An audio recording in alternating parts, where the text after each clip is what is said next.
BNP chairperson Begum Khaleda জিয়ার রাজনৈতিক উপদেষ্টা আলহাজ আমানুল্লাহ আমান বলেছেন, দেশের দুঃসময়ে, দুর্যোগে ও দুর্বিপাকে জিয়া পরিবার ও বিএনপি জনগণের পাশে থাকে। বিকেলে কেরানীগঞ্জের তারানগর সিরাজউদ্দিন উচ্চ বিদ্যালয় মাঠে কেরানীগঞ্জ মডেল উপজেলা ছাত্রদল আয়োজিত আরাফাত রহমান কোকো স্মৃতি ফুটবল টুর্নামেন্টের ফাইনাল খেলার উদ্বোধনকালে প্রধান অতিথির বক্তব্যে তিনি এসব কথা বলেন। তিনি বলেন, ৮,০০০ মাইল দূরে লন্ডনে থেকে দীর্ঘ ১৭ বছর আন্দোলনে নেতৃত্ব দিয়েছেন বিএনপির ভারপ্রাপ্ত চেয়ারম্যান তারেক রহমান। আমানুল্লাহ আমান আরও বলেন, যারা পিআর পদ্ধতি চাচ্ছে তারা স্বাধীনতা বিরোধী, তারা দেশের ভালো চায় না, তারা নির্বাচন চায় না। অনুষ্ঠানে বিশেষ অতিথি ছিলেন ঢাকা জেলা বিএনপি সাংগঠনিক সম্পাদক ব্যারিস্টার ইরফান ইবনে আমান অমি।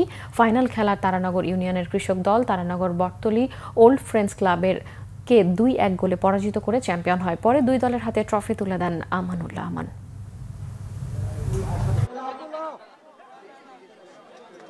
আজকের অনুষ্ঠানে সম্মানিত প্রধান অতিথি ক্লাব দল এই খেলোয়াড়দের হাতে আয়োজন করেছে। আজকে কৃষক দল শূন্য একটা শট করেছিলেন। হাজার হাজার শহীদের রক্তের বিনিময়ে আমরা পেলাম নতুন বাংলাদেশ। এই বাংলাদেশে এখন নির্বাচন হবে। অন্তর্বর্তীকালীন সরকার প্রধান ডক্টর ইউনূস নির্বাচনের ঘোষণা দিয়েছে, ফেব্রুয়ারির প্রথমার্ধে নির্বাচন। একটি দল বলতেছে পিআর পদ্ধতি না হলে নির্বাচন হবে না। কিসের পিআর পদ্ধতি? ভোট দিবেন কেরানীগঞ্জে এমপি আসবে শরীয়তপুর থেকে। এটা কেউ চায়? কেরানীগঞ্জে ভোট দিবেন, কেরানীগঞ্জের সন্তান এইখান থেকে এমপি হবে, ঠিক কিনা? অতএব তারা এইভাবে শর্ত যুগে দিচ্ছে। কে একটা দল, তারা স্বাধীনতা বিরোধী একটি দল।